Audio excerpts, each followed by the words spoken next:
할렐루야. 아멘. 우리 옆에 분과 좀 인사 나누겠습니다. 사랑하고 축복합니다. 우리 그렇게 좀 인사 나누겠습니다.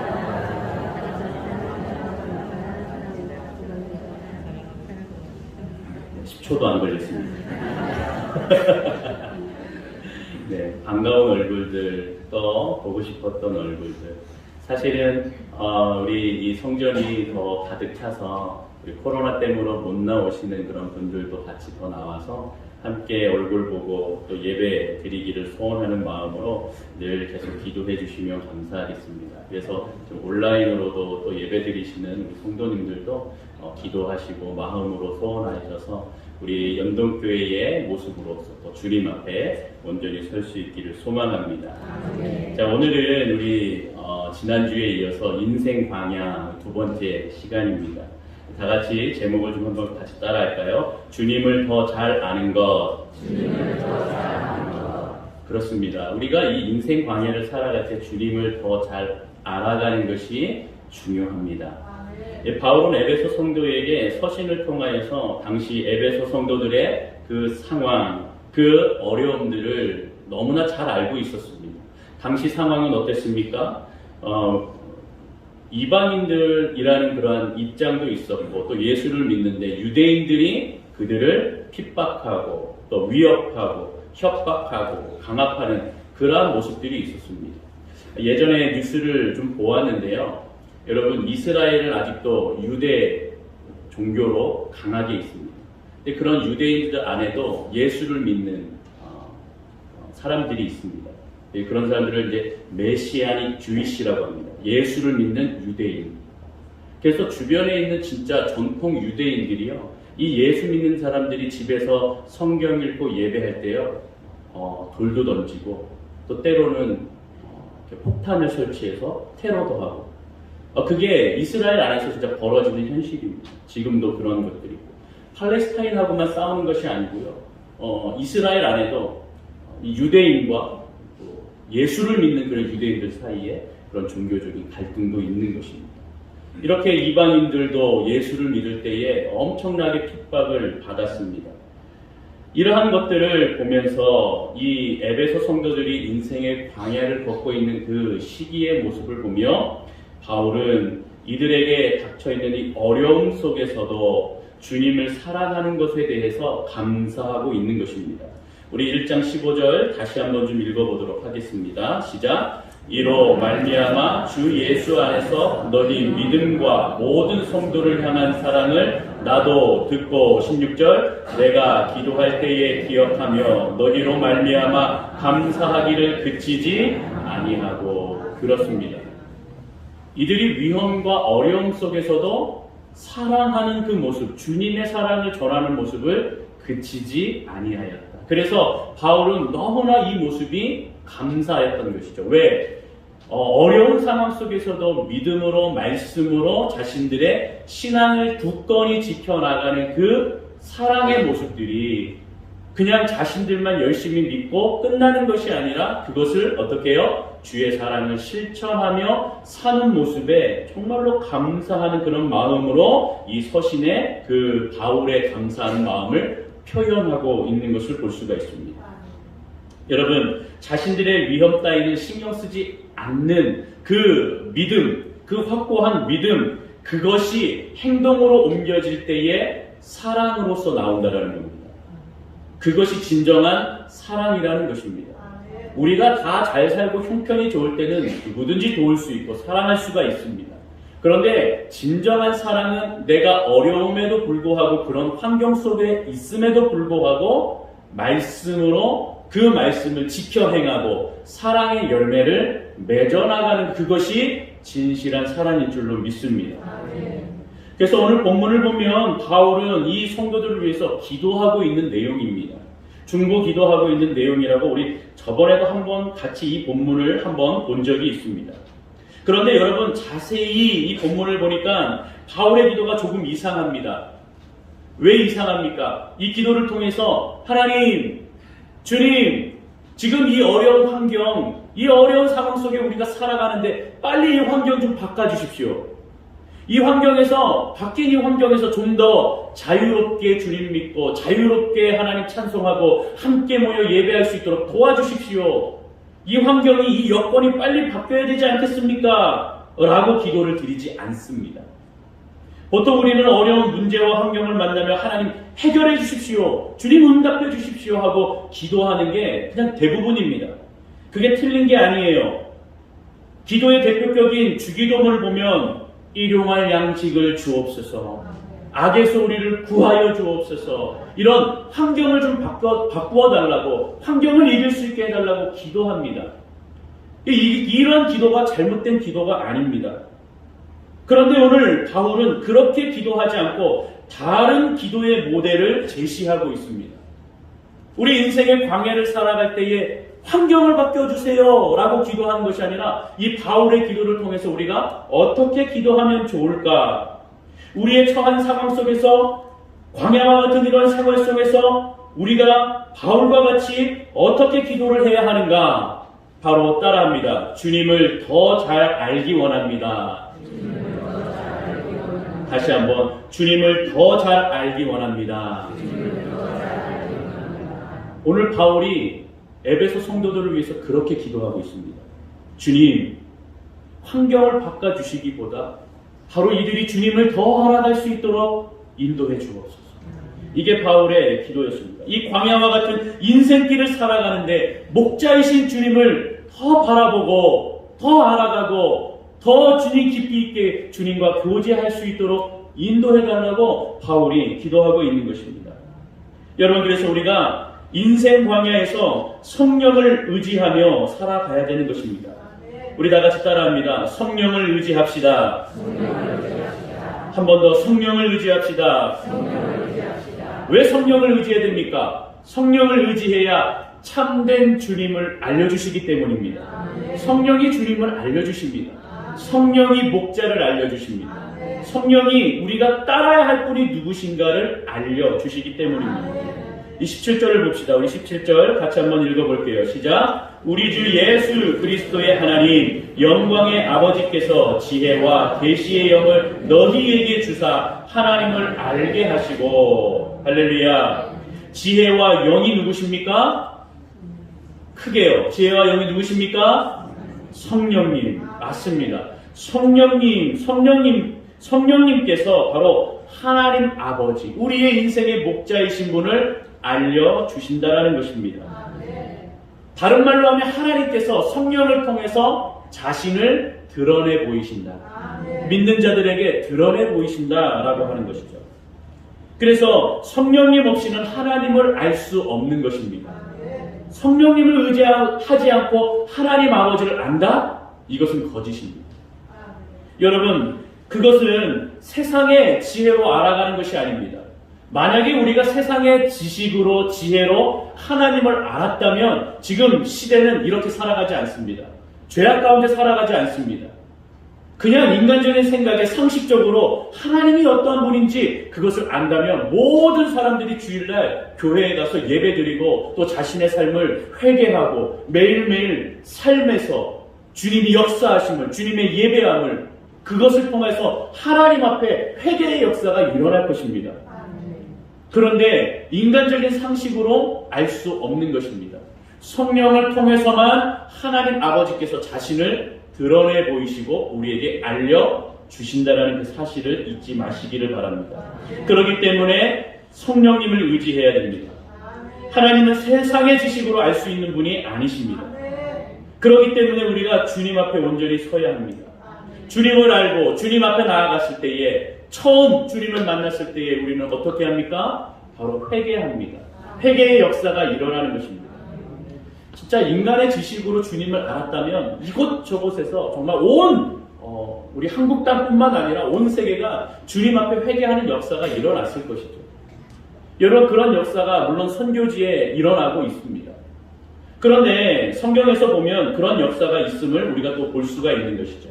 요나서 3장 4절부터 10절까지의 모습을 보면 우리가 잘 아는 요나가 니느웨 성에 가서 어떻게 역사하였고 그 결과가 어땠는지를 보여주고 있습니다. 3절, 4절과 5절과 10절을 우리 같이 한번 좀 읽어보겠습니다. 4절 먼저 시작. 요나가 그 성읍에 들어가서 하루 동안 다니며 외쳐 이르되 40일이 지나면 니느웨가 무너지리라 하였더니 5절 니느웨 사람들이 하나님을 믿고 금식을 선포하고 높고 낮은 자를 막론하고 굵은 베옷을 입은지라. 10절입니다. 하나님이 그들이 행한 것 곧 그 악한 길에서 돌이켜 떠난 것을 보시고 하나님이 그 뜻을 돌이키사 그들에게 내리라고 말씀하신 재앙을 내리지 아니하시니라. 할렐루야. 그래요. 여러분, 요나가 이 니느웨 성에게 40일이 지나면 이 니느웨가 망합니다. 여러분들의 죄악 때문에 망합니다. 회개하고 돌아오십시오. 주님 앞에 나아가십시오. 라고 얘기했더니 저 사람 미친 거 아니야? 라고 얘기한 게 아니라 니느웨 사람들이 그것을 믿었다. 그래서 하나님 앞에 다 나왔습니다. 하나님 앞에 나오고 니느웨 사람들이 그리고 베옷을 굵은 베옷을 입고 니느웨 왕이 선포하였습니다. 우리 금식합시다. 함께 주님 앞에 기도합시다. 그렇게 기도하였더니 10절에 하나님이 그들이 악한 길에서 돌이켜 떠난 것을 보시고 재앙을 내리지 아니하였다. 여러분, 왜 망하는 겁니까? 왜 안 되는 겁니까? 왜 멸망하는 것입니까? 바로 하나님을 알지 못하기 때문입니다. 그래서 여러분, 호세아서 4장 6절에 보면 이렇게 말씀하고 있습니다. 우리 호세아서 4장 6절 같이 읽습니다. 시작. 내 백성이 지식이 없으므로 망하는도다. 내가 지식을 보냈으니 나도 너를 보여 내 제사를 이기지 못하게 할 것이요 내가 내 하나님의 율법을 버렸으니 나도 내 자녀들을 잊어버리리라. 아멘. 내 백성이 지식이 없으므로 망하는도다. 하나님을 알지 못하니 망하는도다. 내 하나님의 율법을 잊었다. 이것이 바로 내 하나님의 지식에서 떠났다라는 것입니다. 하나님을 모르니 망하는 것입니다. 하나님이 계시다면 왜 이래야 됩니까? 라고 말하는 것, 그 자체가 하나님을 모른다라는 것입니다. 하나님을 모르기 때문에 망하는 것입니다. 그래서 우리는 어떻게 해야 됩니까? 호세아서 6장 6절 우리 계속해서 한 번 더 읽습니다. 시작. 나는 인애를 원하고 제사를 원하지 아니하며 번제보다 하나님을 아는 것을 원하노라. 아멘. 하나님을 아는 것을 원하노라. 할렐루야. 인생 광야를 살아갈 때에 정말로 우리가 필요한 것은 뭐냐면 하나님을 아는 것입니다. 목자이신 주님을 알아가는 것입니다. 환경을 바꿔주세요 하는 것보다 더 강력한 힘은 주님을 알아가는 것입니다. 이 인생의 광야 속에 주님을 알아가 내가 주님을 온전히 따라갈 수 있게 도와주옵소서. 여러분, 그래서 우리가 금요일날도 얘기했지만 우리 금요일날 오시는 분들은 계속 이 인생의 광야에 대해서 설교하고 있고 기도에 대해서 설교하고 있거든요. 의의 길로 인도하시는 그 주님을 만날 수 있습니다. 양이 가는 의의 길은 어디입니까? 곧장 그냥 성공의 길이 아닙니다. 곧바로 뭔가 가는 길이 아닙니다. 그 중동 광야 고대 근동의 땅에서 그 험한 길을 갈 때에 양들은 지그재그로 갑니다. 그 길이 의의 길입니다. 하나님께서 인도하시는 목자는 그냥 곧은 길 바로 올라가는 넓은 길로 인도하시지 않습니다. 인생의 모습에서 성공도 맛보게 하시고 어려운 것도 경험하게 하십니다. 그리고 자신을 그렇게 하면서 자신을 다 내려놓게 합니다. 온전히 주님만 바라보게 하십니다. 그래서 인생의 길을 지그재그로 가게 하십니다. 그런데 성경은 그 길을 의의 길이라고 이야기합니다. 여러분, 하나님을 몰라 망하는 것입니다. 하나님을 아는 것이 필요합니다. 우리가 인생의 광야를 갈 때에 하나님을 알게 해 주옵소서. 하나님을 바라보게 해 주옵소서. 목자이신 주님을 온전히 바라보며 주님을 더 알아가는 나의 모습, 우리의 가정, 우리 연동교회, 우리 한국교회, 온 세계교회가 되게 하여 주옵소서. 그렇게 기도하며 나아가는 저와 여러분들이 되기를 소망합니다. 자, 두 번째로 인생 광야에서 성령을 만나면, 성령을 인도함을 받으면 세 가지의 역사가 일어납니다. 자, 세상의 지식이 아닌 아버지께서 주시는 지혜와 계시의 영, 즉 성령님을 통해서 역사하신다 우리가 말씀드렸는데, 성령을 알게 되면 18절에 어떤 일이 벌어집니까? 우리 본문 18절 같이 읽습니다. 시작. 너희 마음의 눈을 밝히사 그의 부르심의 소망이 무엇이며 성도 안에서 그 기업의 영광을 풍성함이 무엇이며. 할렐루야. 첫 번째 무엇입니까? 마음의 눈이 밝혀집니다. 성령을 따르고 광야에서 성령을 의지하고 나아간다면 하나님을 알려주시고, 즉 마음의 눈을 열어 주님 목자가 누구신지를 온전하게 보여주신다라는 겁니다. 여러분, 마음이 열리는 것이 중요합니다. 마음은 원어로 디아노이아스라고 얘기합니다. 이것은 어떤 의미냐? 이해하고 생각하고 느끼는 통로를 마음이라고 정의합니다. 다시 한번요. 이해하고 생각하고 느끼는 통로가 바로 마음입니다. 그런데 성경에서는 이 마음이라고도 사용하고 다른 단어로도 사용합니다. 그 단어는 요한 1서 5장 20절에 있습니다. 우리 요한 1서 5장 20절 띄워주시고 우리 같이 한번 좀 읽어보도록 하겠습니다. 같이 한번 읽습니다. 시작. 또 아는 것은 하나님의 아들이 이르러 우리에게 지각을 주사 우리로 참된 자를 알게 하신 것과 또한 우리가 참된 자 곧 그의 아들 예수 그리스도 안에 있는 것이니 그는 참 하나님이시요 영생이시라. 아멘. 우리 첫째 줄에 보면 또 아는 것은 하나님의 아들을 이르러 우리에게 무엇을 주사? 지각을 주사. 이 지각이 마음입니다.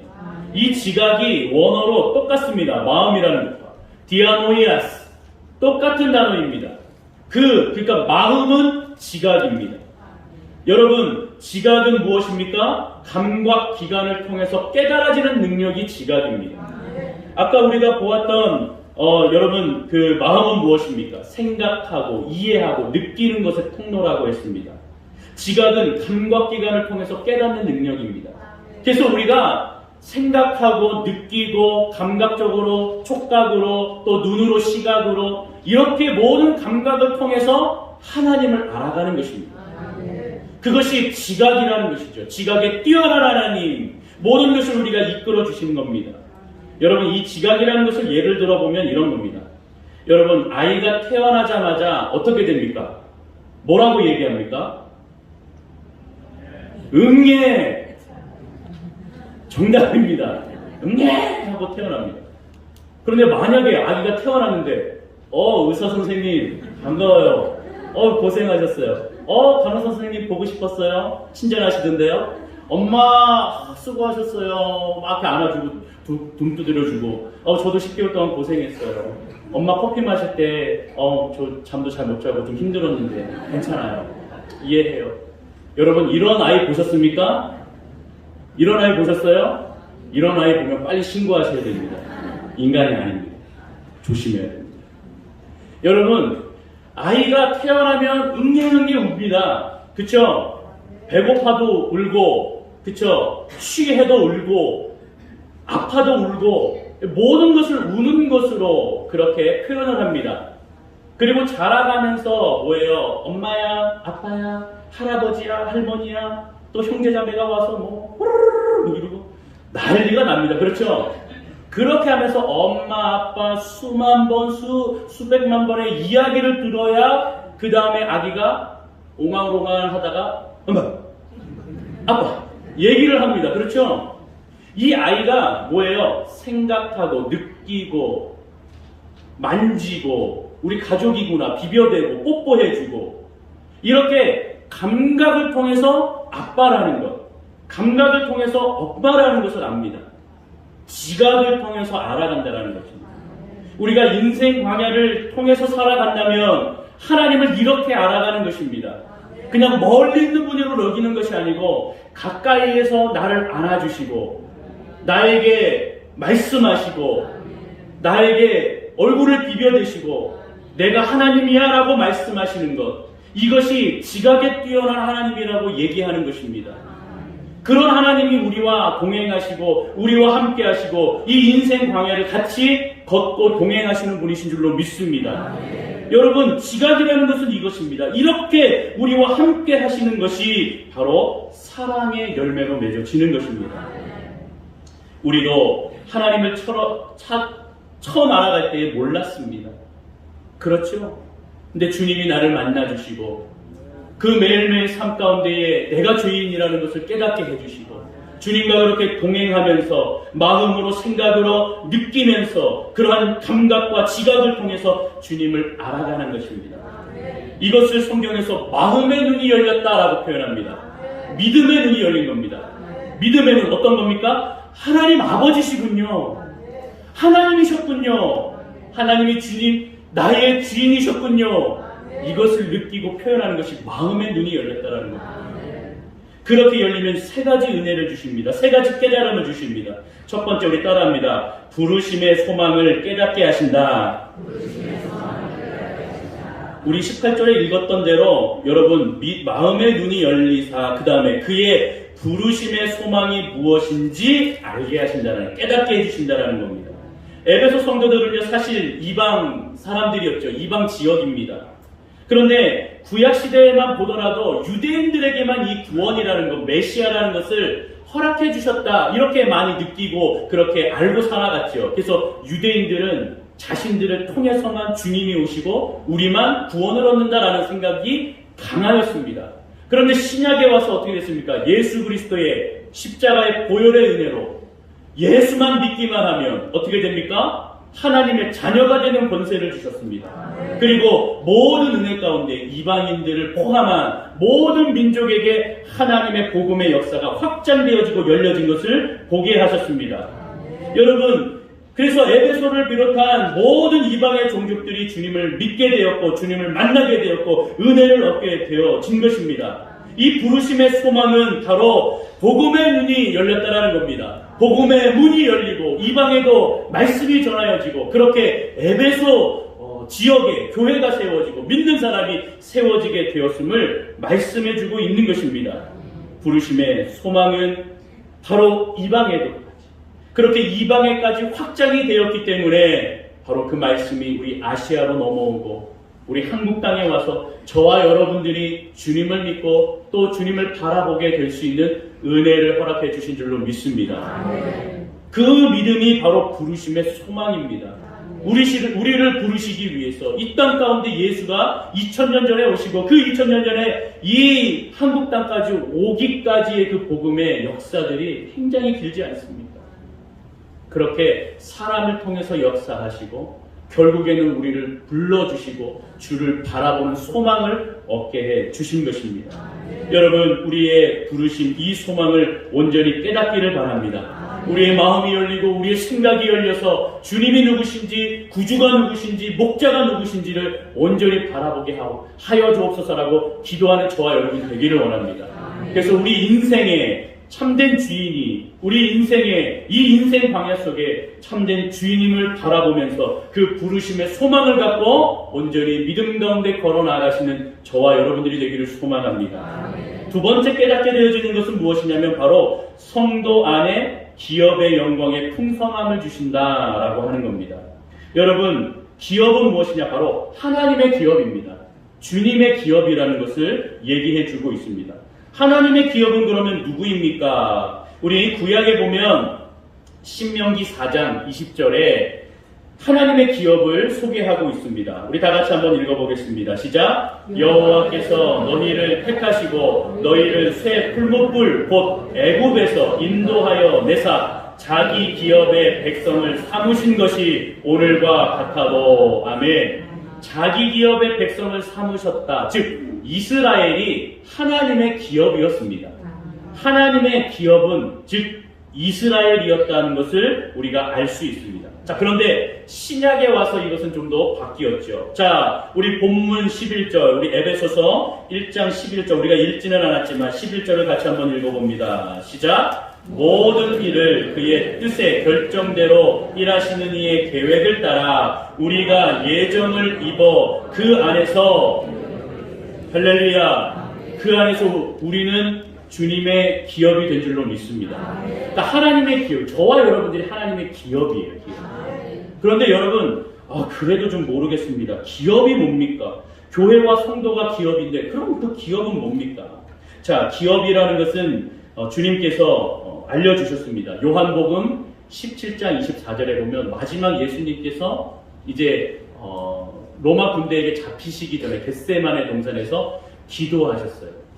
그래서 우리 제자들이 우리가 성부, 성자, 성령이 하나인 것처럼 그들도 하나가 되게 하옵소서 하는 내용을 통해서 이제 17장이 시작이 되는데 그 17장 24절 우리 함께 같이 한번 읽어봅니다. 시작! 아버지여 내게 주신 자도 나 있는 곳에 나와 함께 있어 아버지께서 창세전부터 나를 사랑하심으로 내게 주신 나의 영광을 그들도 보게 하시기를 원하옵나이다. 아멘. 우리 거기에 나를 사랑하심으로 내게 주신 나의 영광을 그들로 보게 하시기를 원합니다. 아멘. 이것이 기업입니다. 아멘.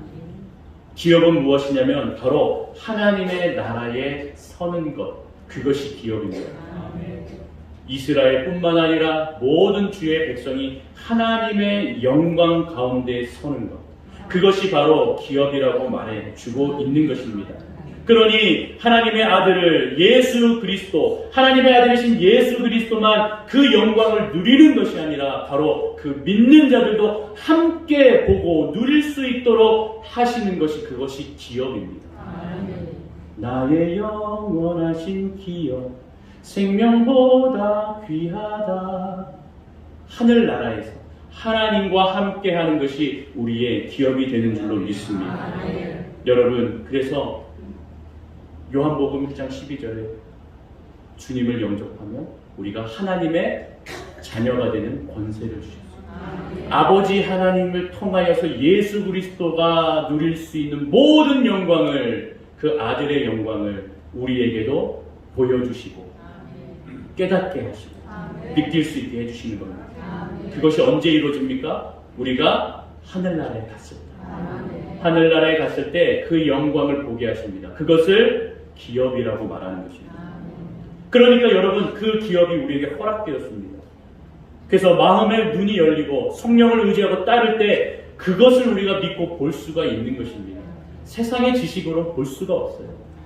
여러분, 오늘도 우리가 그것을 바라보면서 바로 하나님의 기업이 나의 기업이 되고 그것을 소망하며 주님 바라볼 수 있도록 인도해달라고, 이 생을 주님 믿음 가운데 잘 살아갈 수 있게 해달라고, 이 인생 광야를 주여 믿음으로 잘 살아 하나님의 기업, 그 영광 가운데 함께 갈 수 있도록 주님 나를 붙들어달라고, 그 목자를 온전히 따르며 살게 해달라고 기도하는 저와 여러분들 되기를 소망합니다. 마지막 세 번째로는, 깨닫게 되는 세 번째는 무엇이냐면 바로 능력의 지극히 크심을 깨닫게 되는 것입니다. 우리 19절인데요. 같이 한번 19절 읽어봅니다. 시작! 그의 힘의 위력으로 역사하심을 따라 믿는 우리에게 베푸신 능력의 지극히 크심이 어떠한 것을 너희로 알게 하시기를 구하노라. 할렐루야. 아멘. 능력의 지극히 크심을 우리에게 보여주십니다. 힘의 위력을 통해서 그 능력을 보여주십니다. 그 능력은 무엇입니까?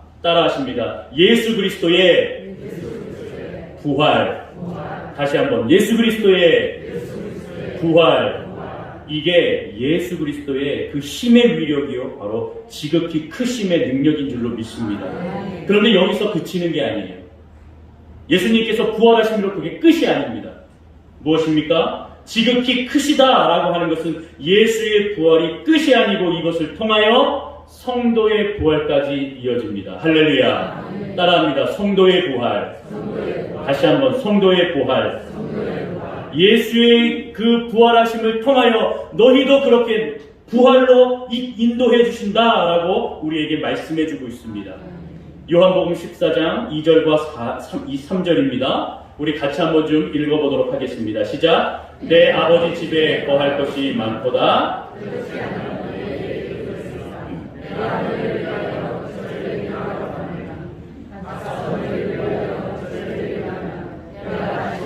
너희를 내게로 영접하여 나 있는 곳에 너희도 있게 하리라. 아멘. 아멘. 할렐루야. 너희를 내게로 영접하여, 이것이 성도의 부활입니다.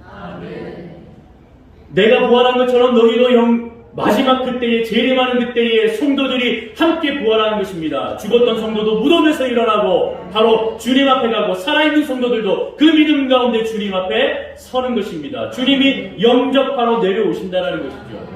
여러분, 그렇게 바로 우리가 바라보며 하나님 예수 그리스도의 부활뿐만 아니라 그렇게 지극히 크시다라고 하는 것은 성도의 부활로 우리를 인도하신다는 겁니다.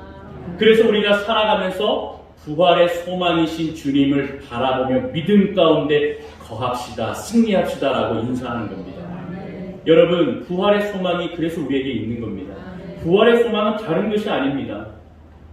주님이 오시는 날에 성도도 부활하기 때문에 우리도 믿음 가운데 거하면 부활의 은혜를 입게 되고 그의 기업에, 하나님 나라에 함께 서게 되는 것입니다.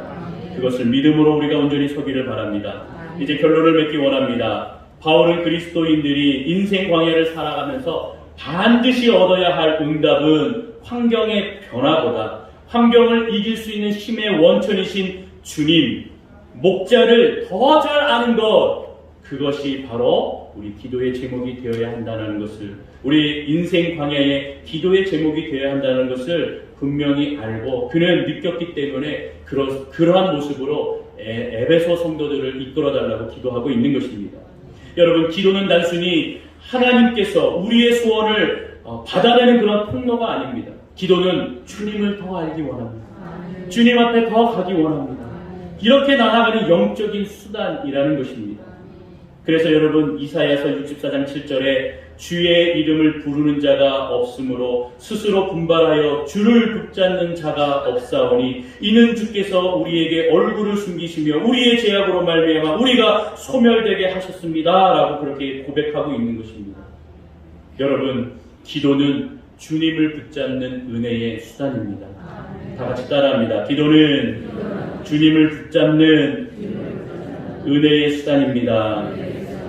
여러분, 그렇다면 우리가 오늘부터 기도의 제목이 좀 바뀌어야 되고 기도하는 모습이 조금씩 좀 바뀔 필요가 있습니다. 물론 환경이 변화되기를 원합니다. 이 기도도 틀린 것이 아니라 있습니다. 계속 구하십시오. 그러나 참된 하나님, 우리의 목자이신 주님을 온전히 더 알아가게 해주옵소서. 그래서 지금의 상황과 이 시간들을 좀 이해할 수 없고 너무나 힘들고 어렵지만 주님이 내가 우리 주님을 따라가다 보면 주님이 알려주시고 깨닫게 해주실 줄로 믿습니다. 그 믿음으로 기도하며 나아가는 저와 여러분들이 되기를 소망합니다. 그러면 분명히 알려주실 줄로 믿습니다. 푸른 풀밭 맑은 시냇 물가로 우리를 인도하실 줄로 믿습니다. 그렇게 주님의 은혜 가운데에 설 수 있는 것입니다. 그래서 이것을 믿었기 때문에 에베소 성도들이 확고한 믿음 가운데에 주의 사랑을 전할 수 있었다는 겁니다. 할렐루야. 우리 영동교회도 이렇게 인생의 광야의 삶을 살고 때로는 위기에 어려움도 처하지만 목자이신 그 주님을 더 잘 아는 것에 힘과 마음과 뜻과 목숨을 다하여 나아갈 때 우리 교회가 사랑의 공동체, 믿음의 공동체로 새롭게 변화시켜 줄로 믿습니다. 그렇게 기도하고 나아가는 저와 여러분들이 다 되시기를 주님의 이름으로 축원합니다. 축원합니다.